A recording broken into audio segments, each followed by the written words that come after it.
Donc, pour le moment, nous allons continuer avec le prochain exposé. Permettez-moi de ramasser. Merci François, comme toujours. François est toujours au rendez-vous.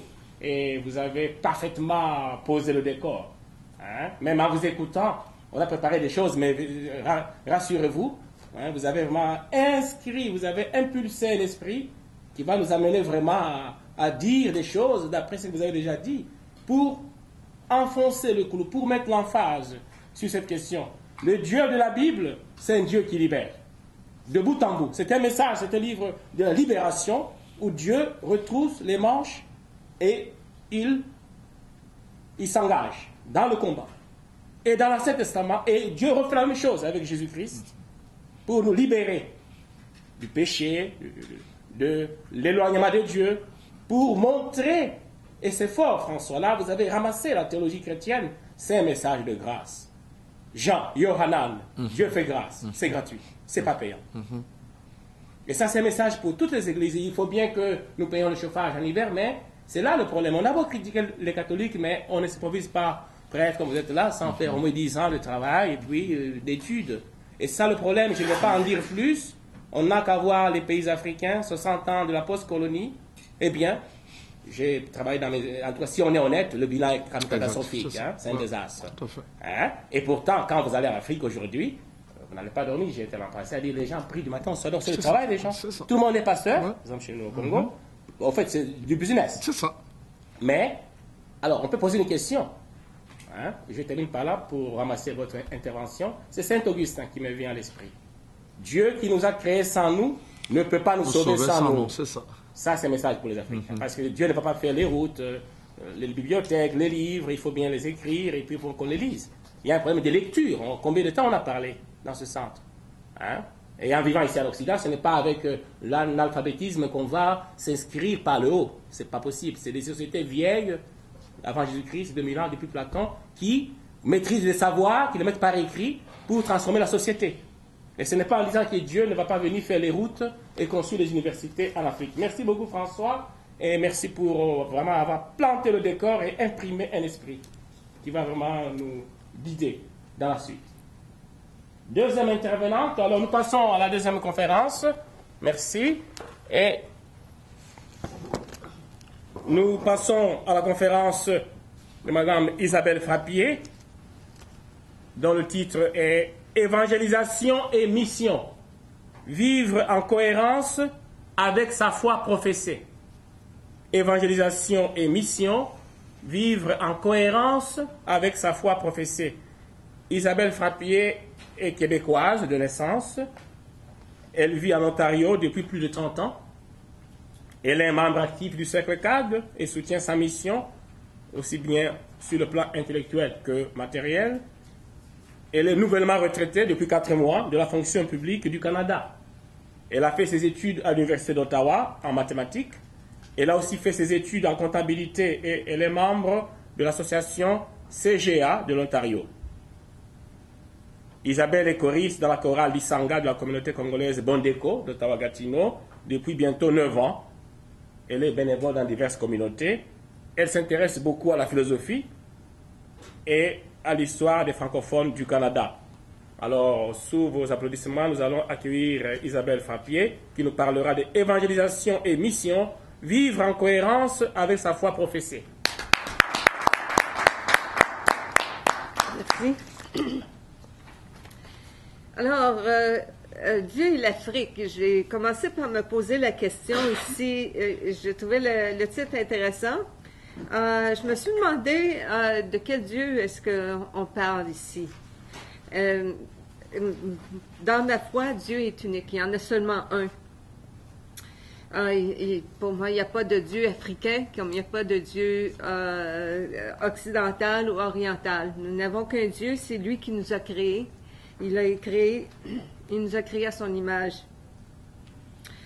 Alors, si quelqu'un pense qu'il y a plusieurs dieux, c'est parce que on le conçoit avec nos limites comme humains. On le met dans notre petite conception dans une boîte et alors que Dieu est infini. D'ailleurs, Moïse, dans l'histoire de l'Exode, Moïse demande à Dieu, comment moi est-ce que je vais t'annoncer au peuple d'Israël? Et Dieu dit à Moïse, je suis qui je serai. Ou d'autres traductions disent, je suis qui je suis. Alors, Dieu dit à Moïse, tu parleras ici aux fils d'Israël, je suis, m'a envoyé vers vous.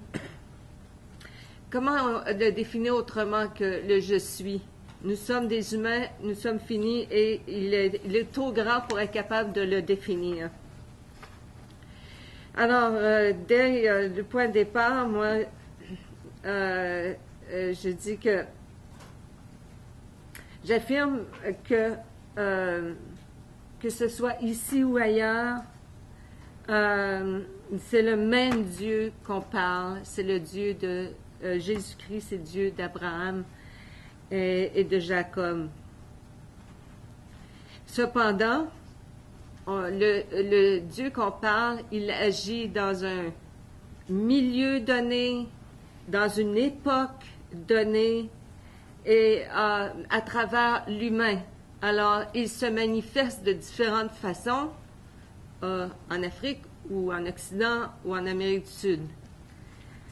Alors, c'est à ce point de vue-là qu'on peut voir des différences. Alors, Jésus-Christ est venu dans le monde ici, il nous a enseigné, il a enseigné à ceux qu'il a choisis, il est mort, il est ressuscité, c'est notre foi comme chrétien. Il a envoyé ses apôtres faire des disciples, il les a envoyés partout sur la terre, à toutes les extrémités de la terre. Cette mission-là, c'est pour enseigner la plénitude. Jésus cherchait cette plénitude de la vie, qui n'est pas réservée aux riches, qui n'est pas réservée à un petit groupe, ou à une ethnie. C'est tous les humains qui sont appelés à s'accomplir pleinement. Alors, le commandement que Jésus nous a donné, c'est simple, il n'y en a pas 365. Il a dit ceci, tu aimeras le Seigneur ton Dieu de tout ton cœur, de toute ton âme et de toute ta pensée. C'est là le grand commandement, le premier. Un second, tout aussi important, tu aimeras ton prochain comme toi-même. Et de ces deux commandements dépendent toute la loi et les prophètes. Alors, qu'est-ce qui prime au-dessus de la loi? C'est l'amour de Dieu et l'amour du prochain. L'homme est essentiellement un être relationnel. Il est en relation avec son Créateur, il est en relation avec les autres. Alors, l'accomplissement de chaque humain, de l'humanité entière, dépend de ces deux commandements. L'amour. Et ce n'est pas réservé à une nation en particulier, c'est une loi universelle pour tous les humains. Par conséquent, peu importe le continent où nous nous trouvons, le grand commandement est le même. Cependant, les modalités seront différentes, étant donné que nous avons des différents us et coutumes. En Occident, on a eu tendance, et on a encore tendance aujourd'hui, à universaliser nos propres us et coutumes, à penser que les Occidentaux sont les seuls à avoir à être valables, avoir des valeurs valables, et on a tendance à amoindrir tout ce qui est différent. Nous avons connu les dommages qu'une telle pensée a causés en Afrique, mais on verra plus tard ailleurs aussi. 500 ans de traite de noirs, d'esclavage, colonialisme, c'est tous des dommages causés par cette pensée de penser que nous sommes les seuls et d'être le centre du monde. Sous cette domination coloniale, les colonisateurs se trouvaient dans les postes de pouvoir et gouvernaient les colonisés, qui se faisaient dire ce qu'il faut faire et ne pas faire, mais surtout se faire dire qui ils étaient. C'est de cette façon que les parents élèvent les enfants. On dit aux enfants ce qu'ils doivent faire et on essaie de cette façon-là de les amener à grandir et à s'épanouir. Mais cette façon ici, la façon pour les colonisateurs qui traitaient les colonisés, ils les traitaient comme des enfants.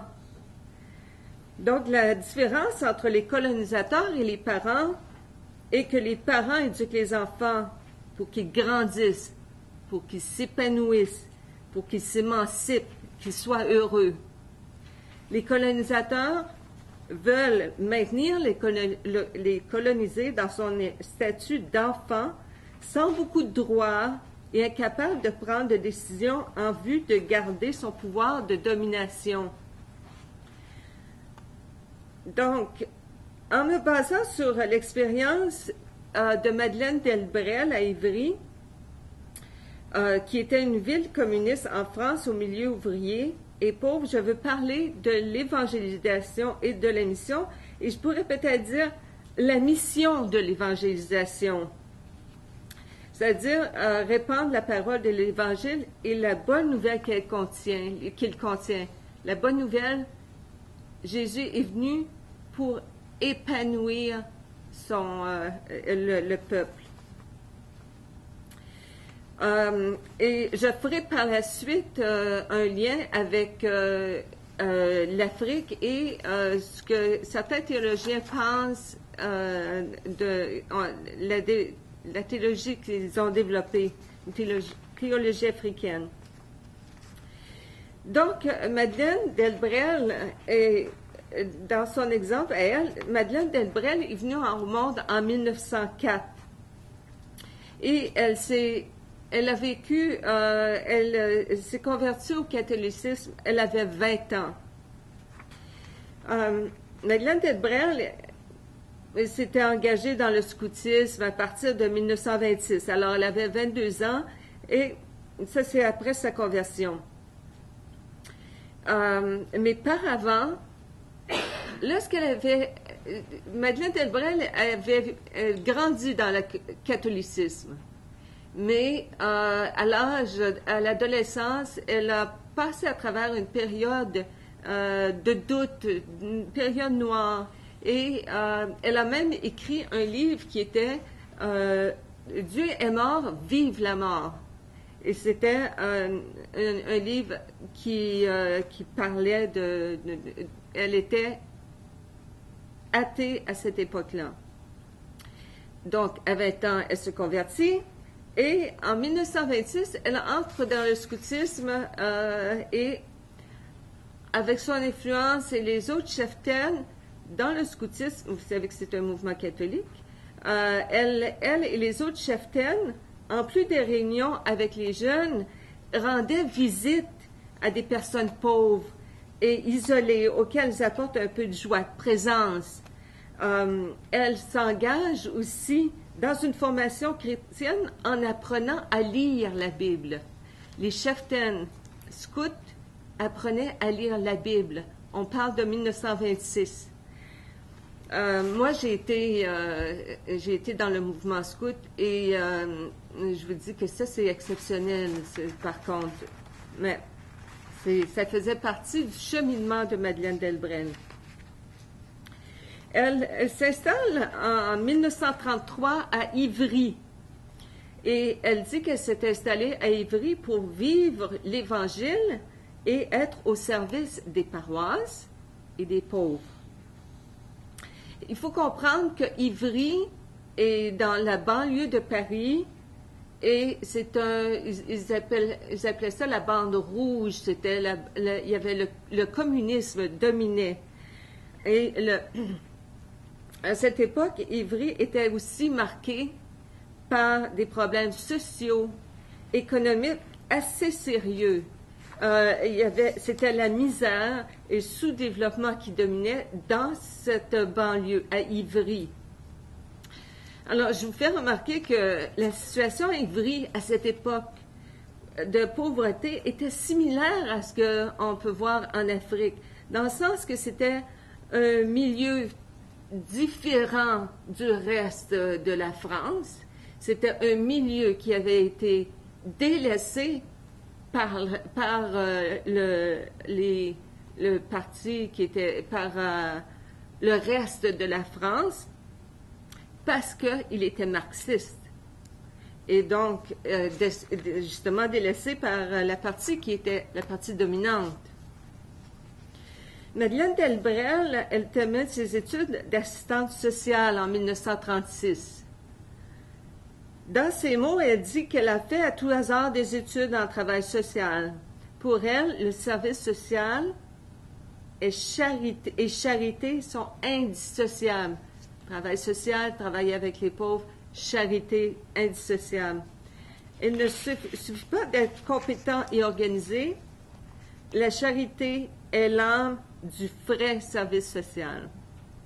Et je vous rappelle qu'elle était convertie depuis 1920 et sa conversion l'a amenée à lire la Bible, à la relire, l'interpréter. Elle s'engage dans son milieu pour aider les pauvres et les démunis. Tous l'aiment et l'apprécient. Il n'y a personne qui se plaint que Madeleine n'arrêtait pas de parler de Jésus dans un milieu marxiste où c'est un milieu où on rejette Dieu. Elle se dévoue sans compter et sans soucier que la personne soit marxiste ou chrétienne. Pour elle, c'est son prochain, c'est le prochain qui importe, peu importe c'est à quoi la personne croit ou à son appartenance. Elle est nommée assistante sociale à la mairie d'Ivry en 1939. Ce qui est étonnant ici, c'est que la mairie était d'un parti communiste, marxiste, donc athée, qui rejette Dieu, et ils connaissent Madeleine Delbrel depuis des années, et elle, qui n'a pas peur d'affirmer sa foi, et il l'engage assistante sociale, c'est assez remarquable. Elle a œuvré à Ivry dans un milieu essentiellement marxiste, où Dieu est essentiellement rejeté. Donc, selon les marxistes, la richesse, les riches, était la cause de la déchéance et de la pauvreté. Donc, par conséquent, les riches étaient haïs et les pauvres aimés. Donc, Madeleine Delbrel, comme selon elle, le chrétien vient à la lumière en faisant le bien. Et elle disait, l'homme devient marxiste en faisant la haine. Pourquoi? Parce que les marxistes haïssaient les riches, parce que pour eux, c'était la cause de la déchéance, et les pauvres, et le milieu était vraiment pauvre. Donc, Madeleine Delbrel vivait du message de l'Évangile partout où elle passait. Elle possédait tellement la Bible en elle, ça l'habitait tellement que quand on dit vivait du message de l'Évangile, elle pouvait parler un mot, c'était vraiment elle citait sans le dire des passages de la Bible. Elle ne disait, bon, étrangère en ce milieu, parce qu'elle est arrivée à Ivry, elle ne connaissait pas ce qu'était le marxisme. Elle a commencé à côtoyer les communistes, mais sans savoir qu'ils étaient communistes. Pour elle, c'était leur prochain. Mais par contre, lorsqu'elle s'est rendue compte qu'il fallait un peu qu'elle s'informe, elle a commencé à lire le sujet. Un des documents qu'elle a lu est une brochure des éditions communistes intitulée « Lénine et la religion », où le communisme se positionnait par rapport à la religion dans ce livre. Elle a rapidement compris qu'il était nécessaire d'être bien préparé pour travailler dans le milieu. Donc, une foi sans cesse alimentée, comment? En lisant la Bible, une tête franchement éclairée sur la doctrine marxiste pour le discernement, une ascèse de cœur. Et tout ça pour garder un sens critique. Je vais faire un petit à côté ce que l'abbé François nous a expliqué à propos de la conception de Dieu, le Père. Ça rejoint beaucoup ici cette conception-là où en étant l'enfant de Dieu, on n'a pas besoin de rien faire, mais on laisse Dieu agir pour nous, qui déresponsabilise l'individu, parce que Dieu va s'en occuper. Mais ici, Madeleine Delbrel, c'était tout à fait l'opposé. C'était une personne qui avait un sens critique. Elle voyait les choses comme elles se passaient et elle consultait la Bible pour trouver des réponses. En travaillant de plus en plus avec les communistes, elle était de plus en plus d'accord avec eux sur le monde injuste où ils vivaient ensemble. C'est normal, mais elle a même envisagé, elle avait une décision à prendre. Les communistes l'invitent à se joindre à la cause des marxistes, du communisme. Elle disait que cette décision paraissait harmonieuse, paraissait à l'extérieur. Mais elle dit, je leur laissais leur athéisme, je gardais notre Dieu, et ensemble, nous luttions pour la justice. Alors, elle est restée vraie avec elle-même, garder sa foi, mais elle a réussi à trouver un terrain pour travailler avec eux. On peut voir qu'elle a eu la tentation de joindre la cause, mais avant de prendre cette décision, elle dit qu'elle a relu la Bible, elle a relu l'Évangile d'un bout à l'autre, parce qu'elle dit qu'avec le temps, elle s'était spécialisée sur les pages où le Christ stigmatisait les mauvais, riches et les pharisiens, celle où le Christ lui apparaissait comme le leader révolutionnaire des petits et les opprimés. On lit des passages qui font notre affaire, mais si on relit l'Évangile dans l'ensemble, on peut trouver tout à fait une image et une interprétation différente.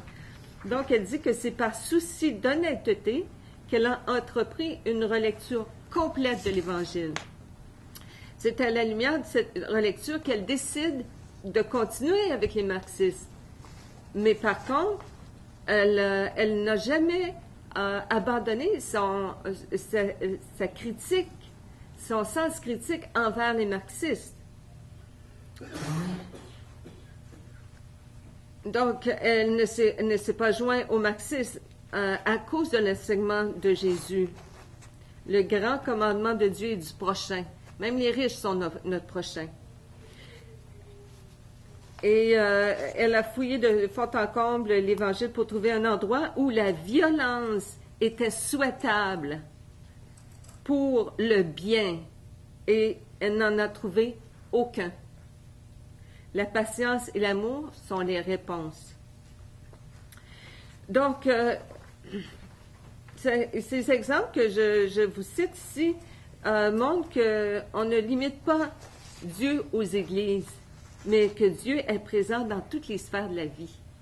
Que ce soit aller chez les marchands, aller visiter le pauvre pour lui apporter quelque chose à manger, travailler à des projets sociaux. Dieu est présent partout.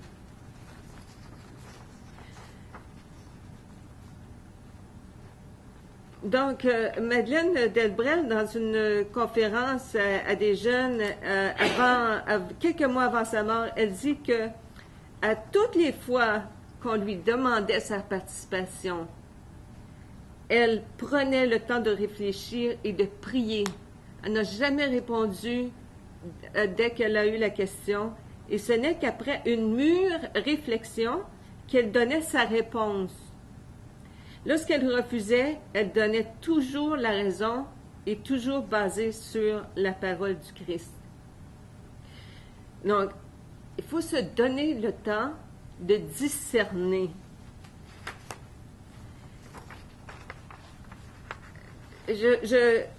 Ça reflète aussi un peu la liberté chez Madeleine Delbrel. Lorsqu'elle est arrivée à Ivry, on lui avait donné une liste de magasins où elle ne pouvait faire ses achats. C'était ça venait du clergé. Elle ne pouvait pas faire ses achats. Pourquoi? Parce que les propriétaires votaient pour les marxistes. Et Madeleine Delbrel a posé la question, est-ce que ça, c'est vivre l'Évangile? De refuser d'aller faire les achats parce qu'ils votent pour les communistes. Et elle ne s'est jamais empêchée d'aller voir ses marchands et de faire ses achats chez ses marchands. C'était une personne qui était libre et certainement dans le sens de libre arbitre, mais toujours basée sur l'Évangile. Alors, qu'est-ce que ça dit de Madeleine Delbrel? Elle avait le souci, dans son milieu, de venir en aide aux démunis. Elle s'est servie de ses études, elle est devenue assistante sociale. Elle a été en aide aux pauvres et elle était elle-même pauvre parmi les pauvres. Sa sensibilité, son désir de vivre l'Évangile, ses études d'assistante sociale lui ont permis justement d'avoir un impact sur son milieu. Et l'impact a été assez grand. Elle écrivait beaucoup et son impact a été autant chez les pauvres que dans le milieu du clergé et chez les politiciens. À la mairie, son impact a été assez grand. Dans son milieu, où la méfiance existait entre les marxistes et les chrétiens, Madeleine Delbrel a réussi à établir un contact, et un contact de qualité, d'échange, de discussion, respect. Elle aimait ses frères marxistes parce qu'ils étaient son prochain. Elle avait réussi à éliminer des frontières qui sont invisibles entre chrétiens et marxistes. L'Évangile, elle le vivait chaque jour dans les petits gestes du quotidien. Que ce soit pour répondre au téléphone, que ce soit pour peler les légumes, que ce soit pour secourir quelqu'un, aller en aide, peu importe. Elle ne s'est jamais ménagée dans ses études, ni dans son travail, ni dans son bénévolat. Elle a connu la souffrance de l'absurdité, parce qu'elle a eu une période où elle ne croyait plus. Elle sait ce que ressent l'athée. Et d'ailleurs, elle le dit, ne dites pas qu'un athée, ça n'existe pas, parce qu'il l'a vécu. Et donc, elle sait ce que c'est de ne pas être capable de donner un sens à sa vie ou à sa souffrance.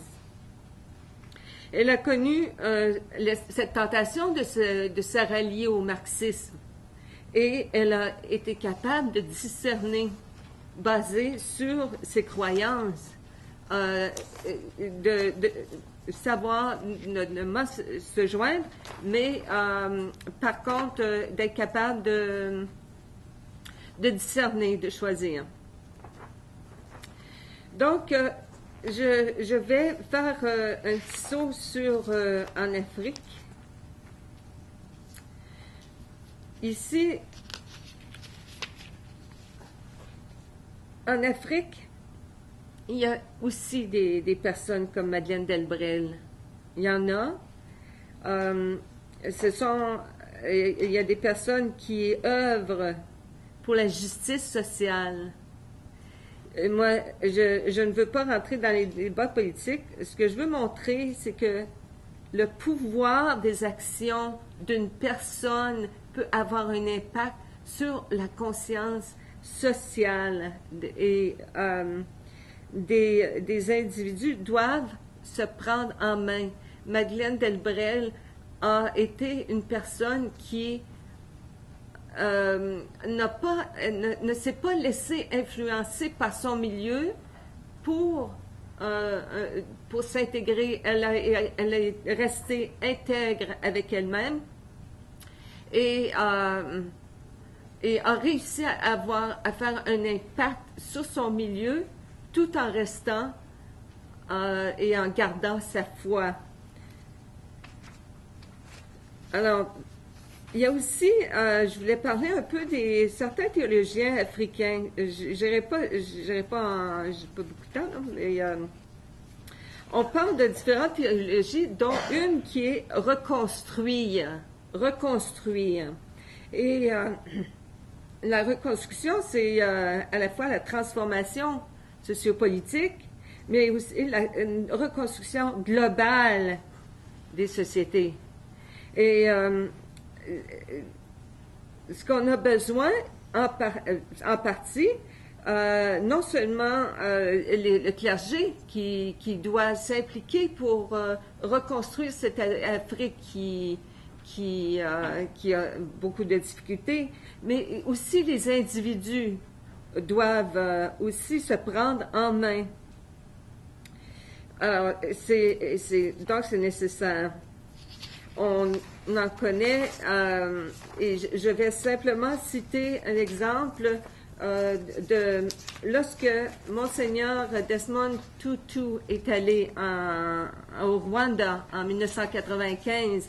Il est allé au Rwanda et il a trouvé un groupe de femmes qui, cette expérience-là l'avait beaucoup marqué. Premièrement, il avait visité, c'était suite au génocide entre les Hutus et les Tutsis. Et il était frappé par les dommages et comment la haine peut dévaster les gens et les dommages. Mais ce qui l'a marqué, c'est de voir ce groupe de femmes. Le génocide a laissé beaucoup de veuves et beaucoup d'orphelins, des milliers. Et ce qui l'a marqué, c'est ce groupe de femmes rwandaises dans un village près de Kigali qui se sont pris en main. Elles se sont pris en main et elles ont bâti justement un village pour les veuves et pour les orphelins. Et lorsque Desmond Tutu raconte son expérience, vous savez, ce village-là a été baptisé Nelson Mandela, pour celui qui a lutté pour la paix dans son pays et qui a évité justement une guerre civile lorsqu'il est devenu président de l'Afrique du Sud. Je vais simplement citer cet exemple-là. Donc, je conclus en disant que des petites histoires, c'est ça qui fait la grande histoire d'un pays. C'est les petites histoires de chaque personne. Et dans l'introduction, je disais qu'il n'y a qu'un Dieu. Il n'est pas différent qu'on soit en Afrique ou ailleurs. Et je reprends l'idée aussi de l'abbé François qui dit cette conception de Dieu le Père qui infantilise. Alors, je pense qu'il y a le potentiel que chacun est capable de prendre les responsabilités et il s'agit de faire un premier pas pour en arriver à un deuxième et progresser. Donc, Madeleine Delbrel est simplement un exemple. Je finis par une citation d'elle. Elle dit, la foi, très belle image, la foi est la vraie femme pauvre. Chaque nation, chaque civilisation, chaque temps lui donne de quoi se vêtir. Sa robe est usée quand vient un changement temporel. Il lui faut en recevoir une nouvelle sous peine d'être obligé de rester caché dans une cave. Mais le vêtement est un vêtement. Il n'est pas la foi. Le changer ne la change pas. Si sous un vieux vêtement on retranchait quelque chose à ce qu'elle est, si on l'amputait surtout de cette aptitude qu'elle a d'être, jusqu'à ce que cesse le temps contemporain de chaque temps et dans la robe qu'il lui donne, de lui être proche comme une sœur, il ne serait plus d'elle-même. Cette foi proche et dénudée est la seule capable de situer dans leur authentique perspective chacun des éléments nécessaires à une vraie vie chrétienne, vouée à un apostolat périlleux. Elle est une défense plus forte que le péril. À nous la responsabilité d'inventer, de découvrir un nouvel accord entre la foi et des hommes, d'oser passer pour insolites et originaux aux autres autant qu'à nous-mêmes.